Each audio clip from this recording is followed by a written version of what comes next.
Je suis un agent de sécurité travaillant de nuit dans une galerie d'art et le monde pourrait se terminer demain. Je veux ce travail. Ai-je dit il y a 2 ans, mais chaque détail de cet entretien reste gravé dans mon esprit. L'innocence de ces 4 mots, le silence du bâtiment, le sentiment de confusion face à Émien Russe, la propriétaire de la galerie, avec des questions qui me mettaient mal à l'aise, son calme imperturbable. « Êtes-vous une personne spirituelle ?» « Monsieur Hu ?» demanda Madame Enru.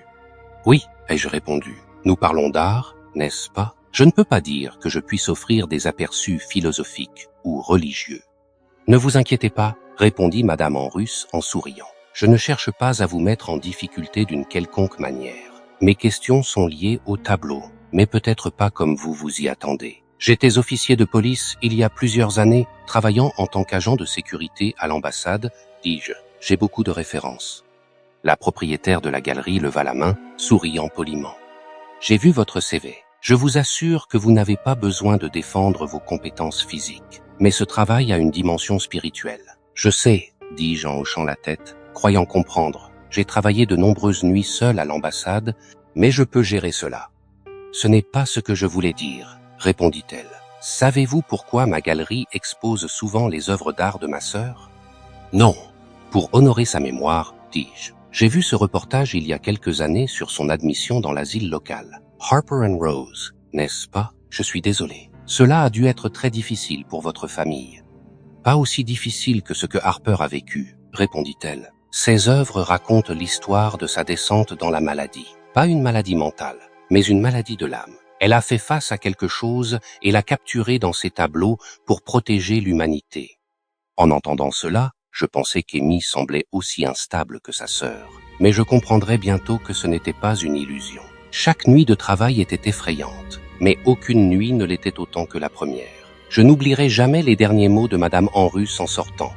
Pendant la nuit, les tableaux doivent être surveillés attentivement. S'ils ne sont pas observés trop longtemps, ils peuvent, eh bien, assurez-vous simplement de toujours les garder à l'œil. Qu'est-ce que c'est? Une nuit au musée, me demandai-je en essayant de ne pas rire. Rien de pire que la science-fiction. La première heure de mon travail se déroula normalement, baignée dans la lumière bleue des lampes de sécurité de la galerie. Un tableau inquiétant me fixait depuis le mur éloigné. Il représentait un homme maigre, aux longues jambes terrifiantes et aux yeux blancs, semblant me suivre à travers la salle, comme tous les yeux étranges dans les tableaux le font. En me promenant dans la galerie, respectant les règles strictes de Madame Enrusse d'observer fréquemment les tableaux, j'examinais de plus près l'homme aux yeux blancs. Je frissonnais en voyant la mâchoire tremblante de l'homme, pendante de manière inhabituelle. Il portait un pantalon noir de jais, mais son torse maigre et squelettique était nu et il ne ressemblait guère à un humain. Je m'arrêtai pour lire la plaque sous le tableau. L'être tourmenté, le porteur de torture. Il aspire à être libéré. Il dévorera l'humanité. Je me précipitai devant le tableau, assez certain que personne n'oserait voler une œuvre d'art aussi horrifiante. Pas besoin de la garder trop étroitement. Mais la galerie ne devenait pas plus joyeuse, alors que je continuais ma ronde. Elles sont vraiment effrayantes. J'aurais dû examiner les tableaux de plus près au lieu de les regarder rapidement avant de postuler. Un autre tableau représente une jeune fille, pas plus de 10 ans, portant un tablier rouge vif, des cheveux bruns tressés et un visage vide. Pas vide au sens figuré, mais vraiment vide. À la place des yeux, du nez et de la bouche, il n'y a que de la peau. La peau lisse est peinte avec des coups de pinceau délicats, montrant clairement l'intention de Harper. L'artiste n'a pas accidentellement omis le visage de la petite fille. Elle a intentionnellement décidé de ne pas lui donner de traits. La jeunesse de Harper est morte. En vieillissant, nous acquérons lentement la vie. Nous commettons des péchés, et elles le savent. Elles savent tout. Il y a aussi d'innombrables tableaux représentant des scènes horribles, des villes en ruine, la fin du monde, d'innombrables enfers de chair fondue, et ceux qui ont eu la chance de recevoir une miséricorde rapide. Les survivants dans ces tableaux apocalyptiques sont torturés de manière atroce par des hommes terribles, inhumains comme l'homme du premier tableau. J'ai généralement un esprit fort, mais il y avait quelque chose dans ces tableaux qui me faisait peur de manière insupportable. L'art apocalyptique semblait si réaliste que, en le regardant, j'étais certain d'entendre les cris des derniers humains sur Terre, de sentir la chaleur des flammes sur ma peau, de voir les êtres torturés se mouvoir. Et puis, il y avait un tableau de la galerie d'art. La plaque indiquait « La prison, elles sont entrées dans notre monde, alors je les ai enfermées ici. » Pris de peur, Je me précipitai vers le canapé à l'entrée de la galerie et m'assis lourdement. Je travaille de jour et les nuits ne sont qu'un moyen de subsistance. La fatigue d'une journée de travail bien remplie m'a finalement rattrapé. Ce n'est que lorsque je me suis assis sur le canapé que la fatigue m'a envahi comme un mur. Mes paupières se fermèrent. 1 heure plus tard, un bourdonnement me réveilla en sursaut. Je tournai la tête et vis une notification sur mon téléphone. Riant doucement de soulagement, j'ouvris le message de Cara, ma femme, qui m'offrait une distraction bienvenue de la nuit solitaire. Mais ce n'était pas un message ordinaire. J'ai raconté à maman ton nouveau travail et elle dit que tu devrais en chercher un autre. Il semble y avoir toujours des annonces pour des nuits sur Facebook. Et le mari de son ami a eu une dépression nerveuse après une nuit de travail. Il ne voulait parler à personne de ce qui s'était passé. Un autre bourdonnement se fit entendre, mais ce n'était pas la vibration de mon téléphone. C'était une voix étouffée. Je levai les yeux juste à temps pour apercevoir une silhouette disparaître derrière un des murs de la galerie. Je tentais de réprimer un cri, mais j'avais perdu mon calme et restais silencieux. J'avais l'intention de quitter la galerie, mais quelque chose m'en empêchait. Et ce n'était pas la perspective d'être renvoyé, c'étaient les tableaux apocalyptiques. Je me levai, utilisant la lampe de poche de mon téléphone pour éclairer le sol de la galerie. L'obscurité m'entourait, et ce son étouffé résonnait encore, me hantant. C'était un gémissement fantomatique, une émotion que je ne pouvais identifier, mais je savais qu'elle me terrifiait. En tournant le coin, je me retrouvais face à quelque chose d'inexplicable. La fille du tableau, la jeunesse de Harper est morte, apparaissait devant moi. Une version jeune de Harper, supposai-je, tremblant sur place alors qu'elle avançait lourdement vers moi avec ses jambes maigres. Presque réduite à des os, elle continuait à gémir, semblant parler sous, la peau recouvrant tout son visage. « Je ne te comprends pas », murmurai-je, horrifié, quand la fille fantomatique s'arrêta à un pas de moi.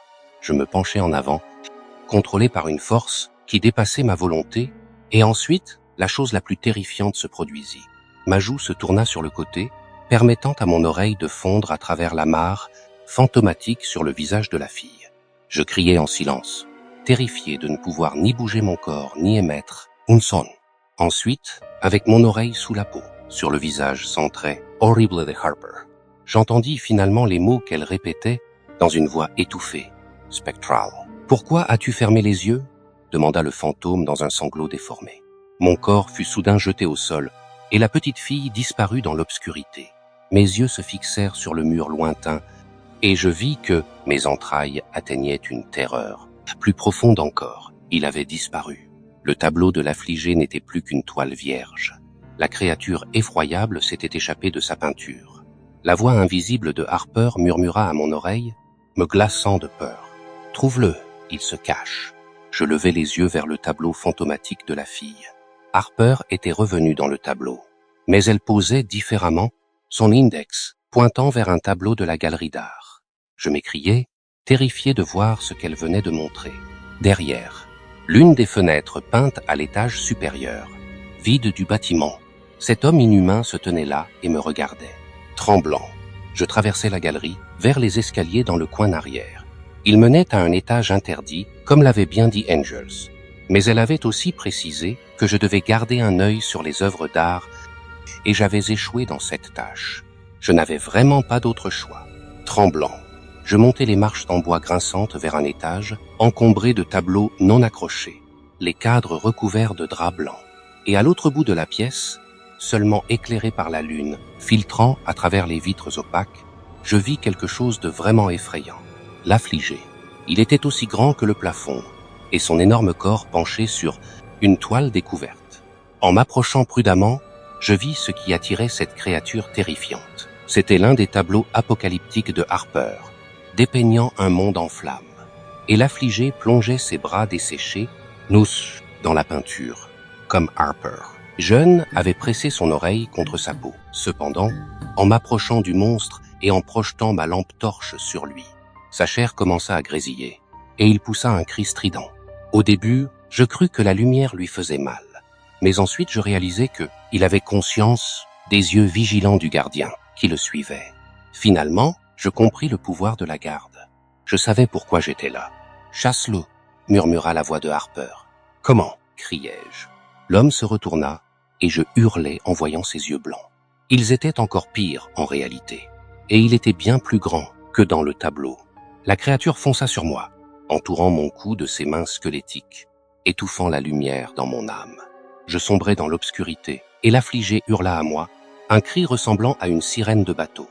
« Dis-lui de retourner dans sa cellule, » dit Harper d'une voix rauque. « Dis-lui que tu ne cesseras de le regarder jusqu'à ce qu'il obéisse. » Je haletais, regardant les images vacillantes dans les yeux vides du tourmenté, des prophéties de destruction catastrophique, une vision enflammée de la fin de l'humanité sous la main de ce spectre terrifiant et de son armée démoniaque. Il essayait de me faire peur, mais l'idée d'un futur aussi horrible me poussait seulement à garder les yeux ouverts. « Je ne m'arrêterai pas, » dis-je en suffoquant lentement, « jusqu'à ce que tu t'arrêtes. » La chair non humaine du tourmenté brûlait sous la puissance de mon regard. Il hurla de rage, mais je pensais que le monde aurait pu être détruit si je m'évanouissais. Je laisserais le démon sans surveillance et libre de ravager l'humanité. Mais dans un tournant favorable du destin, il relâcha mon cou et je tombai au sol. Lui aussi devait sûrement être sur le point de mourir. Je rampais en bas des escaliers et les tableaux se remplirent à nouveau de peinture. Tout était redevenu à sa place. Et le plus étrange, c'est que je n'avais pas laissé tomber mon chapeau. Je n'avais pas abandonné. Quand Madame Enrusse arriva à la galerie à 6 heures du matin, elle semblait prête à voir un autre garde de sécurité traumatisé quitter son poste. Mais je ne l'avais pas fait. Je ne pouvais pas. Pas après avoir vu le désir d'apocalypse du tourmenté. Trop de choses étaient en jeu. Pour ceux qui ont manqué le premier poste, mes nuits de travail en tant que gardien d'une galerie d'art sont un cauchemar inimaginable. Mon travail ne consiste pas à protéger les tableaux, mais à protéger l'humanité des tableaux. Chaque tableau est une cellule mystique.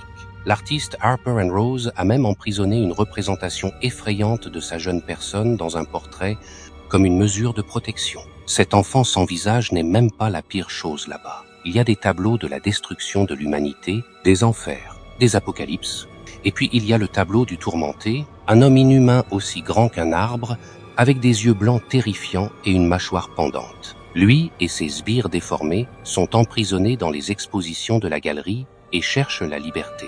Ils aspirent à torturer l'humanité de manière inimaginable pour l'éternité. Ils complotent un destin pire que la mort. J'ai raconté ma première nuit de travail, mais je suis sûr que vous ne pensez pas que j'ai passé 2 ans sans autre incident. Un soir en particulier, il y a environ 4 mois, une conversation par message avec ma femme a pris une tournure horrifiante. Cara m'a demandé « Tu pourrais certainement arrêter de travailler le jour. Tu gagnes beaucoup d'argent avec la galerie. » Il ne fallut pas longtemps pour que je réponde « Je veux juste passer plus de temps avec toi. Je t'aime tellement. » C'est un peu suspect que tu passes autant de temps loin de chez toi. Tu as une autre femme, n'est-ce pas? Elle est plutôt sexy dans le genre démoniaque, répondis-je en riant. Oh, ça me fait penser, je viens d'acheter un des tableaux. Il était irrésistible. Merde, j'aurais dû parler à ma femme de mon travail. J'aurais dû lui dire la nature horrible des choses que je protège. Elle n'aurait jamais acheté une œuvre d'art si elle avait su que ce n'était pas juste de la peinture sur toile. Après avoir lu son message, je l'appelai rapidement. « Dis-moi s'il te plaît que tu plaisantes, » dis-je en tremblant. « Ça va, Frank? Ta voix semble un peu étrange, » répondit Cara. « Pourquoi as-tu dû acheter un de ces tableaux ?» demandai-je. « Quoi? Tu sais que j'aime les choses effrayantes, » dit-elle en ricanant. « Ne sois pas enfantin. Tu regardes ces tableaux toute la nuit? Qu'y a-t-il de mal à en avoir un dans notre salon? Tu ne comprends pas. Pourquoi Amy vend-elle les œuvres de sa sœur? Dis-je. Je t'ai éloigné d'elle pour en discuter après t'avoir fait visiter la galerie. Honnêtement, je ne peux pas croire que tu aies mis plus d'1 an à me faire visiter ces magnifiques tableaux. Troublance, mais magnifiques. Harper Andrews était extrêmement talentueuse. Ce qui lui est arrivé est vraiment triste, soupira Cara. J'ai juste fait une offre qu'Amy a acceptée. Je demandais, elle a prétendu qu'elle y était moins attachée. Elle a dit que ce n'était pas l'un des tableaux nécessitant une surveillance. Cela semble être un commentaire grossier, car je pense qu'il est aussi merveilleux que le reste de l'art de sa sœur. Mais, Cara, commençai-je, je dois y aller, coupai-je, raccrochant le téléphone. Il restait environ 1 heure avant mon service de nuit, mais j'arrivais tôt. Amy Andrews était en pleine conversation avec les derniers invités de la journée de la galerie, mais je la tirai rapidement hors de la foule, la colère montant à mes lèvres. « Pourquoi as-tu vendu un de ces tableaux à Cara ?» demandai-je. Madame Andrews répondit d'une voix étrangement calme, « Je viens d'une famille aisée, monsieur mais je ne suis pas aussi riche. J'ai des sources de revenus limitées et je dois maintenir la galerie en activité. Certes, Je gagne de l'argent grâce aux adhésions et aux événements de collecte de fonds, mais je vends aussi des tableaux. Mais Harper, vous savez qu'ils doivent être surveillés en permanence, protestai-je. Pas tous, dit-elle, et c'est à ce moment que je réalisais quel tableau avait disparu de la galerie. Il y avait un espace vide sur le mur, au-dessus de la plaque. La jeunesse de Harper est morte. Qu'avez-vous fait? M'exclamai-je. Le portrait de la folie de ma sœur peut être très effrayant, Monsieur U, mais il n'a pas l'intention de nous nuire. Ce n'est pas quelque chose qui doit être surveillé, et votre femme a payé une somme considérable pour l'obtenir, expliqua Madame Andrus. Je saisis le bras de ma patronne dans un moment de folie qui pourrait me coûter mon emploi et, pour autant que je sache, l'avenir de l'humanité. Cette première nuit, Harper enfant était ma gardienne. Grognai-je furieux. Votre sœur a peint ce tableau pour une raison. Tout dans cette galerie a un but. Vous ne comprenez pas? Pendant un bref instant, je fus certain qu'il y avait quelque chose qui brillait dans les yeux d'Amy Andrus. Quelque chose de noir, et le coin de sa bouche tressaillit, comme pour révéler qu'elle savait exactement ce qu'elle avait fait. Mais ses lèvres revinrent rapidement à leur position normale. « Je vous paie pour surveiller les expositions, » dit-elle. « Vous n'avez besoin de personne, ni de quoi que ce soit pour vous surveiller. »« Merde !» crachai-je. « Je vais rentrer chez moi et ramener ce tableau. » Madame Andrus renifla, jetant un coup d'œil à l'horloge. « Il vous reste 55 minutes avant le début de votre service. » Je conduisis jusqu'à chez moi, l'esprit parcouru par l'horreur du sourire tordu de Madame Andrus. Elle avait délibérément vendu le tableau pour saboter la galerie, me demandai-je. Ne sois pas stupide. Si elle était si maléfique, elle aurait pu laisser les tableaux sans surveillance. Libérant le tourmenté dans le monde, essayai-je de me calmer, le cœur battant la chamade, alors que je m'arrêtais dans notre rue.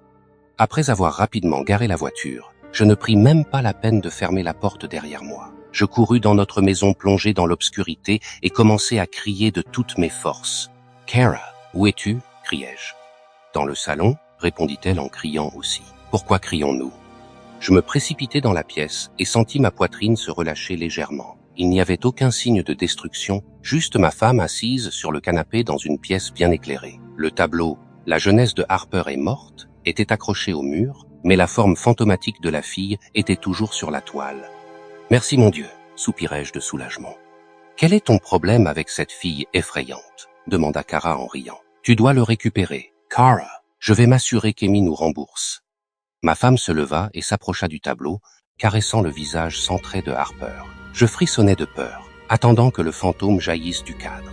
Je supposais qu'elle ne nous ferait pas de mal, mais je n'étais sûr de rien. « Viens la caresser. » Taquine à ma femme. Elle ne mord pas. Je regardais mon téléphone. Il me restait une demi-heure avant le début de mon service. Madame Andrus n'avait pas précisé ce qui se passerait si je n'arrivais pas à l'heure, mais je craignais qu'elle ne fasse quelque chose de pire que de me licencier. Elle pourrait laisser les tableaux sans surveillance. « Je t'achèterai un tableau plus beau, dis-je, quelque chose d'effrayant d'une autre galerie, n'importe quoi, sauf une œuvre de Harper Andrus, s'il te plaît. » « Serais-tu plus heureux si je dessinais un visage souriant sur son visage ?» demanda Kara. Ma femme trempa son doigt dans son verre d'eau, et je pleurais de douleur lorsqu'elle dessina 2 points grossiers et un sourire mince comme un crayon sur le visage, sans trait de Harper. Kara fronça les sourcils en voyant ma bouche grande ouverte lorsqu'elle eut fini. « Reste calme, c'est à nous, dit-elle. De plus, ça va sécher, ne t'inquiète pas. » Je m'approchai d'elle et lui pris fermement la main, inspirant profondément. Je dis doucement, « Kara, je t'en supplie. » Elle fronça les sourcils. « Merde, je sais que tu prends ça au sérieux. Frank, tu as vraiment peur. Pourquoi? Dis-le-moi, et je te laisserai récupérer le tableau. Tu as vu un fantôme quand tu étais enfant, n'est-ce pas? » Je demandai, et Kara hocha la tête. « Oui, mon père, juste après l'accident de voiture. C'était incroyable, mais je l'ai vu, et je sais que tu y crois. Tu as dit que tu avais vu le fantôme de ta grand-mère, n'est-ce pas? » Je serrai sa main et hochai la tête. « Oui, alors nous croyons aux esprits. Eh bien, ce tableau, tous les tableaux de Harper sont des portes vers quelque chose de surnaturel. Et c'est pourquoi je les surveille. Je suis désolé d'avoir mis autant de temps à te le dire. » Ma femme baissa la tête et secoua la tête. « Tu aurais dû me le dire plus tôt. Tu sais, j'ai fait des cauchemars pendant des mois, parlant d'une entité apocalyptique. Je savais qu'il y avait quelque chose qui n'allait pas chez toi. » Les lumières s'éteignirent soudainement. Un courant d'air traversa la pièce comme un sifflement sinistre. Kara cria et se jeta dans mes bras. Je frissonnais, la serrant fort pour qu'elle ne voie pas ce que je voyais. La jeunesse de Harper est morte. Les éclaboussures de peinture sur le visage, sans trait de Harper, brillaient faiblement dans l'obscurité, d'une lueur blanche spectrale. Et le plus effrayant, c'est que les gouttes d'eau formant le sourire s'étaient transformées en un rictus. « Peux-tu le prendre ?» murmurai-je à Kara. Elle hocha la tête, le visage enfoui dans ma poitrine. Je l'amenai donc dans la chambre et lui demandai de fermer la porte. Je vérifiai mon téléphone. Il me restait 20 minutes avant le début de mon service. Je décrochai le tableau du mur, courus hors de la maison et sautai dans la voiture. Lorsque j'arrivai à la galerie, les lumières étaient éteintes et la voiture d'Amy était introuvable. Heureusement, j'étais arrivé à temps pour mon service, mais je ne savais pas combien de temps elle avait laissé cet endroit sans surveillance. Je me précipitai à l'intérieur et immédiatement accrochai « La jeunesse de Harper est morte » à sa place. Sur son panneau, la galerie était à nouveau complète. Je regardais le tableau du tourmenté, soulagé de voir que le monstre était toujours enfermé. Mais quelque chose semblait toujours clocher. Il y avait un abîme de chaos dans mon cœur. « Il n'est pas dans la galerie ?» murmura l'entité de Harper d'une voix déformée. Finalement, je compris ce qu'elle voulait dire. Les couleurs autour de moi commencèrent à tourbillonner. Les murs de la galerie, le sol, les tableaux, et même mes mains semblaient devenir sombres. Le monde était fait de peinture. J'étais fait de peinture. Et en regardant vers la rue, je vis les scènes vertigineuses des cadres. J'étais piégé dans la prison. Le tableau dépeignant la galerie d'art de Harper. Et je savais que j'étais piégé dans le tableau car je pouvais voir le monde réel à l'extérieur du cadre. Les souvenirs revinrent lorsque j'entrai dans la véritable galerie d'art. Le tourmenté m'avait trompé. Il se tenait dans son tableau et tout semblait normal. Je regardais dans ses yeux blancs terrifiants et c'est à ce moment-là que sa bouche s'ouvrit pour me dévorer. Je criais dans le néant infernal. Jamais je n'avais ressenti une terreur cauchemardesque semblable auparavant. Même pas la première nuit dans la galerie. Je me sentais mort, pire que mort. Je pensais avoir pénétré dans l'enfer même. Je croyais avoir échoué dans mon travail et que la catastrophe avait commencé. Je pensais à tant de possibilités horribles alors que le vide sombre du tourmenté m'engloutissait, me tortillant dans son corps noir. L'homme inhumain me traîna à travers le sol de la galerie et me cracha violemment dans le tableau de la prison. J'avais oublié où j'étais. Il m'avait fait oublier que j'avais quitté le monde réel. Il essaie de s'échapper, résonna la voix rauque de Harper. Moi aussi, sanglotai-je. Je regardais le tableau de Harper, mais elle avait disparu. À la place, une porte avec un panneau de sortie vert clignotant apparut. Je sentis le monde peint se contracter, comme s'il voulait m'écraser. Je ne faisais pas partie de cet endroit. Ma forme dans le tableau se rétrécit et je me précipitai vers la porte. Je frémis à l'idée de ce qui pourrait se passer si je restais plus longtemps dans ce monde artificiel. Lorsque ma main toucha le tableau dans le tableau, mon corps se dissout et fusionna avec la sortie. Un noir silencieux et paisible m'enveloppa, puis je me retrouvai allongé sur un véritable sol carrelé, haletant de retour à la réalité. Je regardais autour de la galerie et fus témoin d'un spectacle horrifiant. Le contenu de chaque tableau s'était répandu sur le sol. Le tourmenté se tenait parmi ses sbires, complotant avec des murmures glaciales. J'avais attendu une cacophonie chaotique de démons apocalyptiques, mais leur silence presque total était encore plus effrayant. Cependant, au loin, j'entendais encore les cris humains, les sons apocalyptiques de l'humanité torturée dans l'oubli éternel, les cris de douleur presque mélodieux d'une manière horriblement dissonante, le chœur des hurlements, la dernière chanson terrifiante de l'humanité.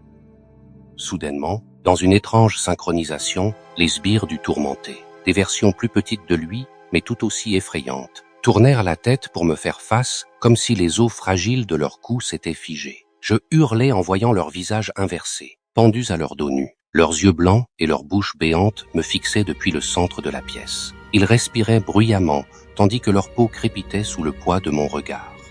« Retournez dans votre tableau », criai-je faiblement, sans rien de commandant dans ma voix. La terreur pure me poussait, et le tourmenté pouvait le voir. Ses yeux perçaient à travers moi, comme il l'avait fait cette première nuit où je n'avais rien vu du tout. L'absence de quoi que ce soit. Et par là, je veux dire la fin de tout. La fin de l'humanité. La fin de la fin. Il tentait de me remplir d'une peur inimaginable. Et il réussit, mais c'était son erreur. La même erreur qu'il avait faite cette première nuit. Je pensais à Kara, à mes parents, à mes amis, à tous ceux que j'aime. C'est ce qui me motiva alors que mes yeux larmoyaient sous la pression de regarder ces horreurs. Les voix fantomatiques me disaient de fermer les yeux ou de mourir. Je ne bronchais pas face à leur complot sinistre. Les poings serrés, je n'avais pour arme que mes yeux enflammés et ma volonté de faire. Les sbires à la peau brûlée, voyant ma détermination, reculèrent, tirant leurs têtes inversées et leurs membres déformés de retour vers leur paradis chimérique. Pour toujours un rêve insensé, murmurai-je. Mais le tourmenté restait immobile, sa bouche béante à tel point qu'elle semblait passer par-dessus son épaule, de chair carbonisée, fumant de son corps nu et de son pantalon en lambeaux. Dans une rage extrême, il se jeta sur moi, les bras maigres tendus de désespoir. Je saisis le poignet du tourmenté avant que ses doigts hideux n'aient la chance de s'enrouler autour de mon cou. Une douleur indescriptible éclata, non pas physique, mais brûlant au plus profond de mon esprit. C'était l'effort final du tourmenté pour neutraliser le gardien qui se tenait entre lui et l'apocalypse. Soudain, une image de Kara apparut devant mes yeux. Elle était assise dans le salon, souriant à quelque chose sur le mur. Mais à ma grande horreur, sa peau commença à fondre. Le plus effrayant était que son sourire restait, même lorsque son corps se transformait en une masse de chair brûlée et ensanglantée sur le canapé. Le tourmenté m'avait montré ce que Kara voyait sur le mur. Un tableau effroyable montrant notre maison en feu, l'humanité entièrement détruite. Dans la rue, les sbires du tourmenté semaient une terreur ultime. Un démon éventrait une femme avec un os saillant d'une de ses jambes coupées. C'était tout ce que je pouvais décrire. Le reste était trop horrible.